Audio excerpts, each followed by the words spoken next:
She emptied her savings account to buy a rusted, abandoned cargo ship no one else wanted. They laughed, said it was a floating graveyard too big to fix, too lost to matter. But what she found sealed in the bowels of that steel hull would rewrite a forgotten chapter of maritime history and change the course of her life forever. Before we dive in, tell us where you're tuning in from. We love hearing your stories.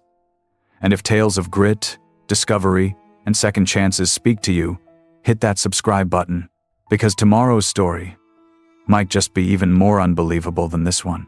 The seagulls were louder than usual that morning, circling like they knew something no one else did. Claire Jensen stood at the edge of the dock, hands in her pockets, grease still fresh under her fingernails from last night's carburetor job. She'd shown up just to watch the harbor auctions were a pastime, a curiosity, a way to feel less alone after the chaos of the garage. She'd never actually planned to buy anything, especially not something this massive. The ship loomed in front of her like a steel ghost, 40 years old, abandoned for the last 5. Its once bright hull was faded and streaked with rust like dried blood. Barnacles clung to its sides near the waterline, and one of the anchor ports had collapsed inward, as if the ship had been punched in the face and never recovered. No name painted on the bow anymore, just faded outlines where the letters had once been. Lot 47, the auctioneer called out. Unclaimed cargo vessel, minimal records, last flagged in 1989, salvageable. His voice didn't bother hiding the sarcasm. People chuckled. One man muttered something about scrap metal. Another called it a floating coffin. Claire took a step closer. She didn't know what pulled her toward it. Maybe it was the silence, not the absence of noise, but the kind that hummed under the surface of things, the kind that felt like a held breath. The bidding started low, then stopped even lower. 5,000, someone scoffed. 2, another replied. And then it stalled. No one wanted it. Not really. Except her. She felt her heart beating faster than it should have. This was stupid, irrational. She didn't have money to waste the shop, barely broke even last quarter. But still, her hand rose, almost on its own. 2,500, she said. The auctioneer blinked. A few heads turned. Going once. She swallowed hard. Going twice. This is insane. Sold. The final clang of the gavel echoed down the dock like a verdict. People laughed. One man clapped slowly. Mock applause. Claire ignored them, her boots crunching against the salt-dried pavement as she walked toward the rusting behemoth she now apparently owned. Up close, it was worse. The air reeked of mildew and salt, and something metallic. A thick steel chain hung from the bow like a noose. She reached out and touched the hull. The metal was warm from the sun, and flaked under her fingers like old paint. "This is real," she whispered. She wasn't sure if she meant the ship or the choice she'd just made. The harbor master handed her a clipboard, grumbling something about liability and a waiver. She signed. Her name, now attached to something that could crush buildings, or maybe rebuild a life. No turning back. As the sun sank lower behind the cranes and warehouses, Claire stood alone at the gangway, staring up at her new possession. Not proud, not terrified, just waiting. The wind shifted, and the old ship creaked, like it remembered her. The first time Claire stepped aboard the ship, it felt like trespassing into the past. The gangway trembled under her boots, the rusted railing flaking at the touch. A seagull screamed overhead as if to warn her off. She ignored it. The metal beneath her feet groaned with each step, like the ship was waking from a long, angry sleep. Inside the bridge, everything was still. Dust coated every surface. Sunlight filtered through salt-crusted windows, catching particles in the air like ash. The ship's wheel stood intact, but weathered, its wood split and graying. Knobs were missing. Gauges cracked. The entire console looked like it had survived a war, and then sat ignored while the world moved on without it. Claire ran a gloved hand across the instrument panel. The grime came off in thick streaks, revealing chipped blue paint underneath. She could almost picture someone standing here once uniformed, focused, steering this beast across endless oceans. But now the only thing moving was the dust. She sighed. What the hell did I just buy? Down below, the crew quarters were worse. Rot had claimed most of the bedding. Mattresses sagged with mold. Lockers stood open, some empty, some still holding personal items no one had bothered to collect. A comb, a mug, a mold-stained paperback missing its cover. She paused at a bunk near the back. Scribbled above the headboard, etched into the steel with a knife, were 3 words. Still here, Ivan. It sent a chill down her spine. The lower deck reeked of diesel, rust, and something more sour old water, maybe, or decay. Pipes hissed and leaked. A rat scurried across the passageway and disappeared behind a bulkhead. Claire gagged at the smell but forced herself onward. Her flashlight cut narrow paths through the shadows. Her boots echoed in the silence. This wasn't just restoration. This was resurrection. By the time she climbed back to the upper deck, hours had passed. The sun was gone. The harbor lights flickered on, casting long shadows across the steel. Claire sat down on a rusted crate and stared out over the black water. She felt the weight now not just of the ship, but the choice she had made. $2,500. Everything she had in her savings poured into a ghost. She thought of the garage back home, of the engine she hadn't finished, of the bills she hadn't paid. She'd spent her last dollar on a wrecked monument to something no one remembered. This was stupid, she muttered. But still, she didn't move. The ship sat beneath her, silent, heavy, patient, like it was waiting to be asked what it knew. A breeze rolled through the harbor, gentle and strange, and the ship let out a low, groaning creak, the kind that sounded almost like a breath. Claire looked around. Nothing moved, but she swore she felt it then. Not fear, not regret, something else. Possibility. The next morning, the fog hung low over the harbor, curling around the hull like smoke from an old fire. Claire arrived before sunrise, coffee in one hand, toolbox in the other. She hadn't slept much. Every time she closed her eyes, she saw the words scrawled above that bunk. Still here, Ivan.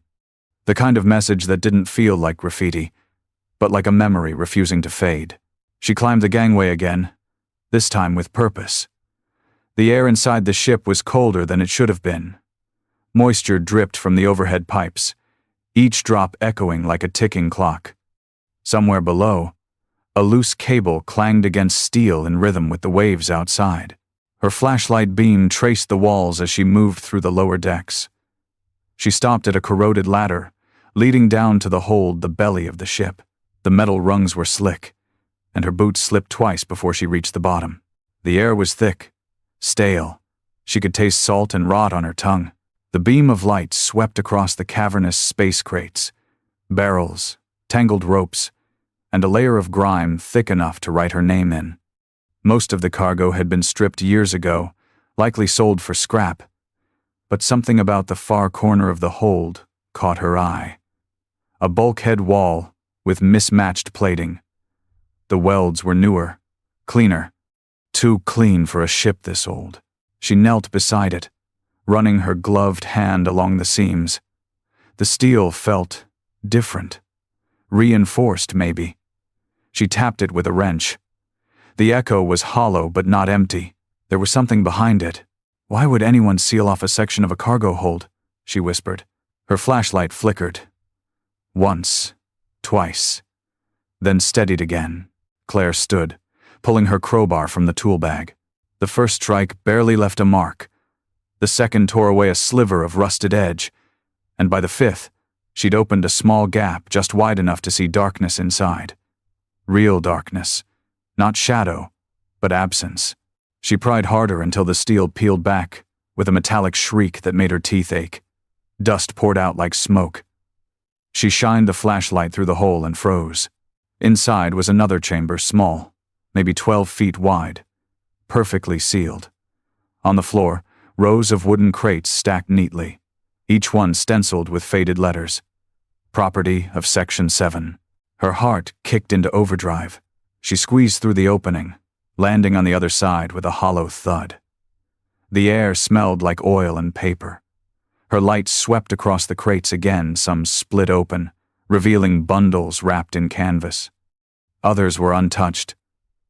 At the back of the room sat a large trunk, brass corners tarnished green, a lock thick with corrosion. Claire crouched down and brushed her hand across it. The engraving was barely visible, but still there, a symbol she didn't recognize. The ship groaned above her, almost in warning. And for the first time, Claire wondered if what she'd bought wasn't just a ship but a secret meant to stay buried. By the time Claire left the ship that evening, the lock on the trunk was still unbroken, but her mind was spinning. Section 7, she'd never heard of it. Not in shipping logs, not in her mechanics training, and certainly not in any of the auctions she'd lurked around for the past 5 years. Whatever it meant, it didn't feel like it belonged in a place people forgot. Back at the harbor office, she asked around. Most of the workers shrugged, distracted by invoices or waiting forklifts. But then one man, an older guy, with a limp and a face like old leather, paused mid-step when she mentioned the ship's number. "You're talking about the Morena Dawn," he said, his voice rough from decades of salt air and cigarettes. "That rust heap at Pier 12? Claire nodded. "I bought it." His eyes widened. "You bought it?" "Yeah," she said, watching him closely. "Why?" He looked like he was chewing on something hard, not food, but memory. Then he gestured with a tilt of his chin. "Walk with me." They crossed the dock in silence, past old tugboats and cracked pallets. Finally, he sat on an overturned crate, pulled out a flask, and handed it to her. She declined. He didn't take offense. "They called me Pudge back then," he said. "I worked offloading crew. Nothing glamorous. But I remember that ship. Last time she docked was winter of '89, night off schedule, no tug escort. She just glided in on her own." "Who was the captain?" Claire asked. He shook his head. "Didn't get a name. All I remember was the crew quiet. Real quiet. Like ghosts. One of them looked like he hadn't eaten in weeks. Another had the shaking in his hands, like withdrawal or shock. They offloaded 2 things. A damaged crate that disappeared in a black van, and a body bag." Claire's stomach dropped. "You're sure?" "Dead sure," he said, taking a long swig. Then they welded shut part of the hold before it left. Sealed it from the inside. I asked about it, got told to shut my mouth or lose my dock badge. So I did. He squinted at her. "But you bought the damn thing. Which means you saw it, didn't you?" She didn't answer. His expression softened, like he already knew. "You should leave it be. Some ships carry more than cargo. That one, it came back different. Like it saw something no one ever should." Claire crossed her arms. "But why hide it?" He looked out at the water, the sun casting long gold lines across the sea. Some truths don't make it into the paperwork, and some ghosts don't stay quiet. As he stood to leave, he glanced back. "If you're serious about that wreck, go see Anita Monroe. She used to be with the Coast Guard, knew that ship better than anyone." Then he walked off, leaving Claire alone on the dock, the whisper of old steel and buried stories hanging heavy in the air. Anita Monroe lived in a little weather-worn cottage just beyond the cliffs where the harbor met the sea, a place where the wind never stopped and the gulls screamed like they were mourning something. Claire found her after 2 days of asking around and a favor from the harbor master. The woman answered the door with suspicion in her eyes and a cane in her hand, her frame thin but unshakable. "You're the one who bought the Morena Dawn," she said, before Claire could even introduce herself. Claire blinked. "How'd you—" "I listen. And people talk." She stepped aside, letting Claire in. "You're about the 4th person to poke around about that ship, but you're the first dumb enough to buy it." Inside, the house smelled like old books and sea air. Nautical charts lined the walls. A rusted porthole hung above the fireplace like a trophy. "I found a sealed room," Claire said, wasting no time. "Behind a reinforced bulkhead, there were crates and a trunk. One of them had Section 7 stenciled on it." Anita's hand froze over the teapot. She didn't look up. "Do you know what that means?" Anita poured the tea. I know what it used to mean. She handed Claire a chipped mug and sat across from her, her eyes hard. Section 7 wasn't Coast Guard. It wasn't Navy. It was something else. Cold War era. Shadow Department. They tracked unregistered maritime activity, often without official oversight. So, intelligence? Worse, she said. They handled things governments didn't want in the daylight, especially cargo that went missing, or never officially existed. Claire's throat tightened. Like refugees? Smuggled tech? Anita nodded. Or biologicals, or weapon systems, or human evidence. Claire nearly dropped the mug. Anita leaned forward. That ship came back from a black route in the South Pacific, supposed to haul weather equipment, but it left port with 2 extra crates and a dead radio. When it returned, there was no log, no manifest, no explanation, just silence, and then it vanished, off registry. I found a trunk, Claire said, voice low. Locked, heavy, the symbol on it. I've never seen it before. Like a triangle but warped? Anita asked. Claire froze. Anita stood, walked to a shelf, and pulled down a file folder. She tossed it on the table. Inside was a handwritten manifest, half-rotted but legible. Columns of dates, item codes, and notations in blocky capital letters. Most were crossed out, but one remained. Line 47B. Containment. Biological priority black. Do not open. Manifest clearance. S7A. Divided by rhombus. Claire stared at the words, her pulse in her ears. Anita's voice dropped. If that's what's in your trunk, you've got more than history on your hands. You've got something people wanted to forget. Or hide. Claire sat back in the chair, suddenly aware of how loud the wind had gotten outside. The ship had been silent for decades. And now? Now, it was starting to speak. Claire returned to the Morena Dawn, with her heart pounding louder than her footsteps on the steel gangway. The harbor was quiet, unusually so. Even the wind seemed to hush as she boarded. The flashlight trembled slightly in her grip, not from fear, she told herself, but from anticipation, from the weight of knowing that whatever was buried in the belly of this ship wasn't just old. It was silenced. Deliberately. Back in the sealed compartment, the air felt heavier, like it remembered being disturbed. She knelt beside the trunk. The engraved symbol stared back at her, that distorted triangle Anita had called rhombus. The lock hadn't budged since she'd found it. Cutting it off seemed reckless, but so was everything that had brought her here. She fetched her portable angle grinder from the dock cart and braced herself. Sparks lit up the compartment like lightning in a bottle. The air filled with the scent of scorched metal and old oil.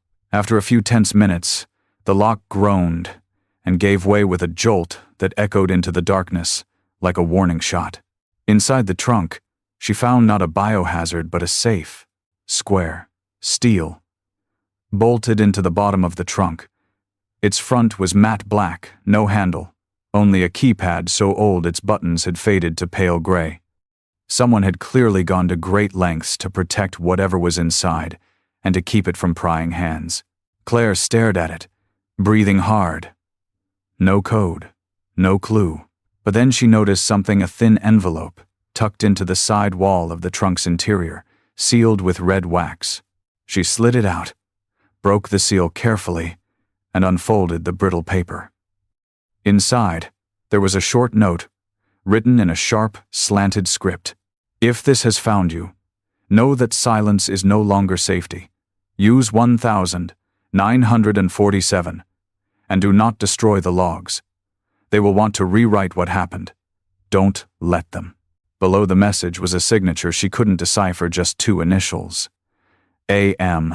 Claire stared at the keypad, her mind racing. 1947? A year? A code? A coincidence? She punched it in. A soft click answered. The door cracked open by just a hair. Claire took a breath and pulled it fully open, heart in her throat. Inside were 3 objects. A small, leather-bound logbook, corners frayed, pages yellowed. A sealed metal canister, stamped with the same warped triangle logo, and a bundle of photo negatives, rolled tight and held with a brittle rubber band. She didn't touch the canister, not yet. But the logbook, she opened. It wasn't a journal. It was a ledger. Every page documented cargo. Not just what had been loaded, but who names, dates, locations. And not just passengers, survivors. From multiple nations, political dissidents, scientists, children. Claire turned to the last page, and a single line was written in thick black ink. The sea remembers everything. It just needs a voice. And Claire knew in that moment that voice was about to be hers. Claire sat in the bridge of the Morena Dawn, the logbook open on her lap as rain tapped softly against the windows like ghostly fingers. The ship creaked with every sway, the old steel protesting the storm rolling in. But Claire barely noticed. She was deep in the pages, lost in a story buried decades ago. The entries told of a rescue mission, disguised as a transport route. The Morena Dawn hadn't simply vanished in the Pacific. It had been repurposed, or rather, commandeered by a covert agency, under the guise of Section 7. Its true cargo hadn't been freight at all. It had been people. The logbook listed 27 names. Men, women, even children. Most of the entries were brief, just names and ages, often with notes like, pulled from vessel 14, B, or found adrift unconscious. One entry stood out. A girl named Lena, age 8. 3rd-degree burns. Fever high. Refuses to speak. Clings to small music box. Claire's throat tightened as she read that last part. This wasn't a crew running supplies. They had rescued people from something. Something bad. She turned to the negatives next. With borrowed gear from a local newspaper friend, she developed them in her garage overnight. And what she saw stole her breath. Dozens of photos, taken hurriedly, covertly. Most showed survivors huddled in makeshift shelters inside the ship's cargo bay.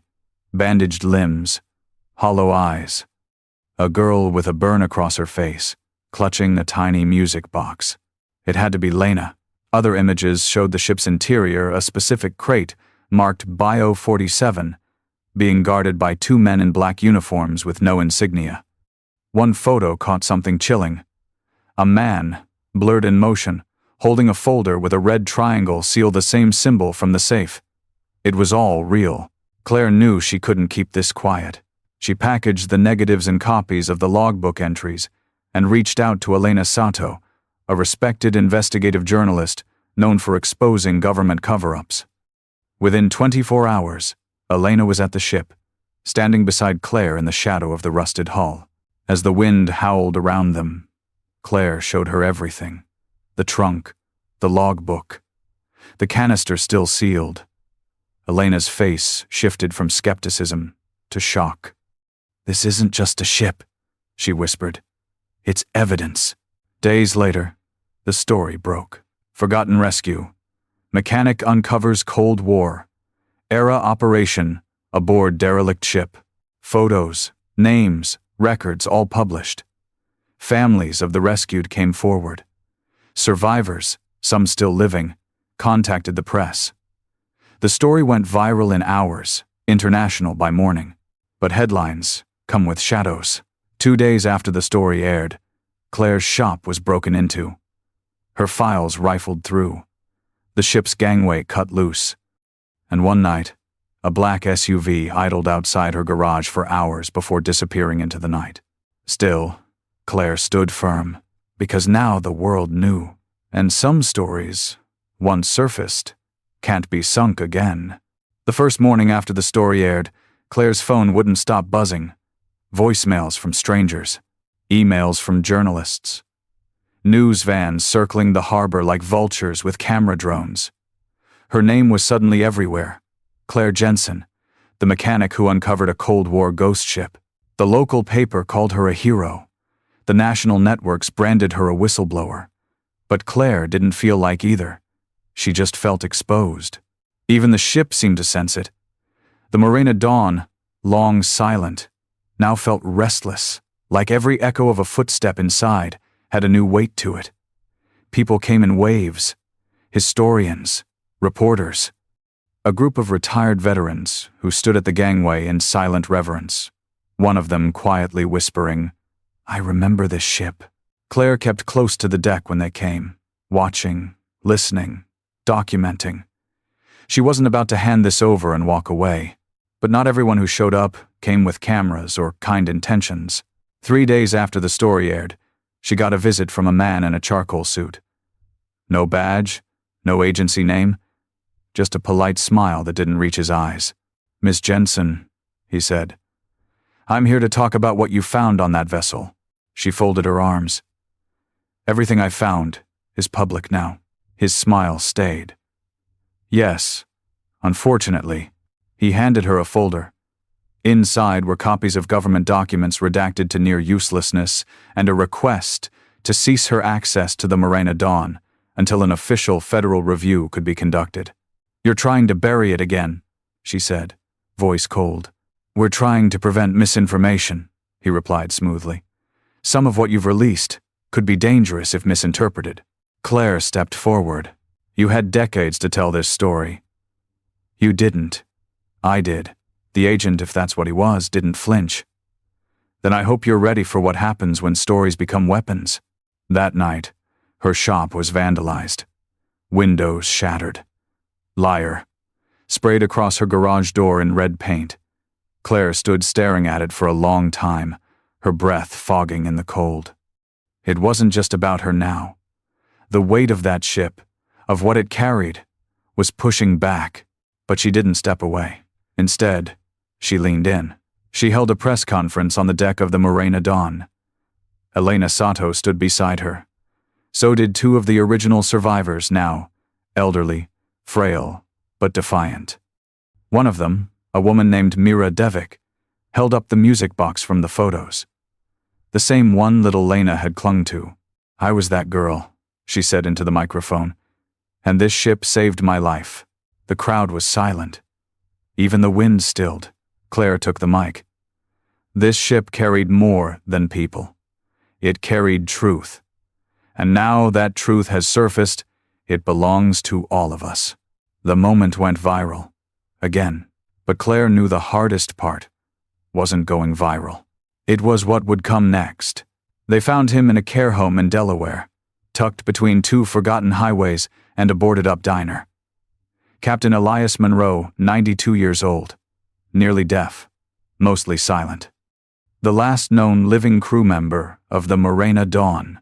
Claire sat across from him in a sunlit common room that smelled like cinnamon and disinfectant, her hands trembling slightly as she placed the logbook and the developed photographs on the table. He didn't say anything at first, just stared. His fingers, knotted with arthritis, hovered over the logbook like it was a holy relic. When he finally touched it, he closed his eyes.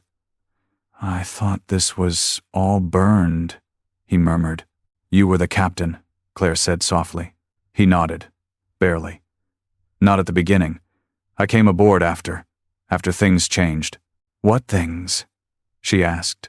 He looked out the window, where wind chimes clinked lazily in the breeze. "They didn't tell us.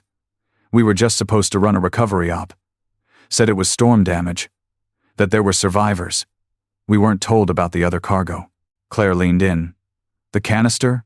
The sealed crates?" His jaw tensed. "Biological research. Classified. Some experiment they tried to smuggle out when a base went dark in the Pacific. But whatever it was, it leaked." He gestured vaguely to the photos. "We brought them aboard the survivors, but by then, some were already sick. Fevers, night terrors. One man carved symbols into the walls of his bunk with his own fingernails. Another jumped overboard 2 days later." Claire's stomach twisted. Monroe continued. "We lost 3 crew before we reached the rendezvous point. Command ordered us to quarantine the entire lower deck. That's when Section 7 came aboard. Suits, no names. They welded the hold shut with those crates inside. Ordered us never to speak of it." His voice cracked. "Said it was for the good of the country," Claire whispered. "And the people?" "They were. Repurposed. That's the word they used. He swallowed hard. We argued, fought. My first officer refused to comply. He vanished 2 nights later. He pointed to the initials in the logbook, AM. That was Avery McLean, our quartermaster. He's the one who kept that log, and the one who sealed the safe. Said someone had to remember. Claire sat back, stunned. Elias's eyes, clouded but still sharp, locked on hers. You were meant to find it. Me? The ship chose someone. It waited. You didn't just stumble on it. That vessel, it wanted to be heard. Every groan in the hull, every leak it's been trying to speak for decades. Claire felt the weight of it settle on her chest. The ship.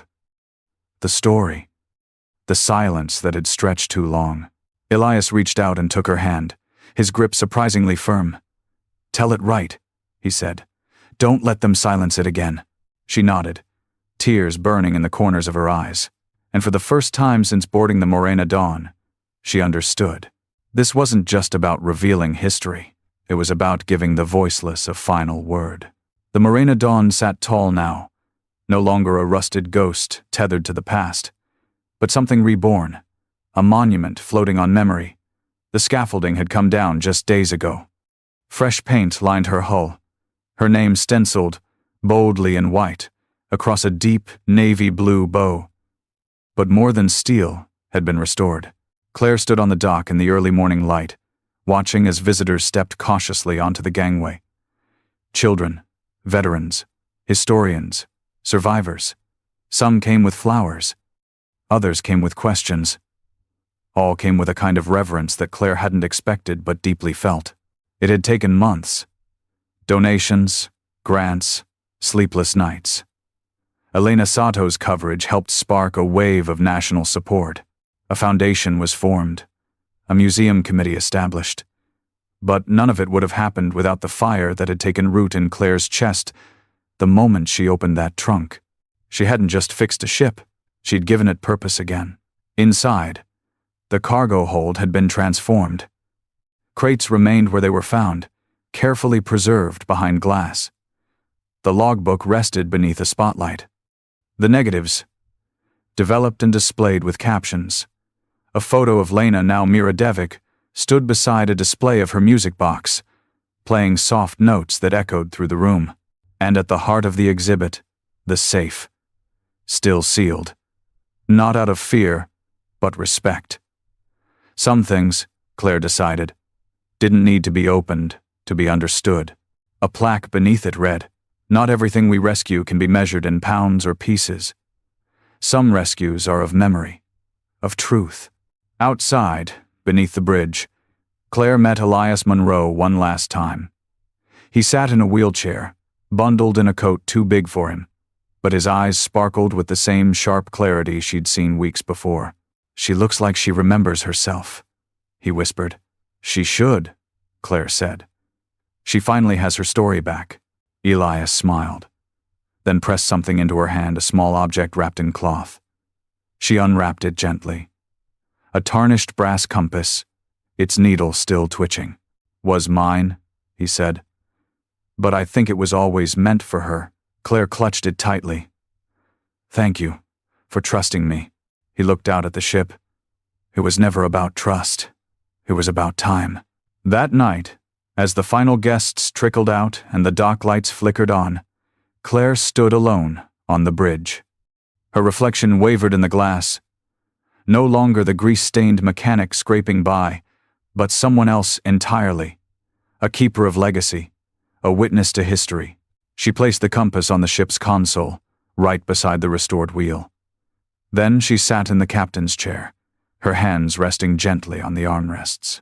Below her, the Morena Dawn rocked gently with the tide, not aimlessly, but anchored, heard, seen.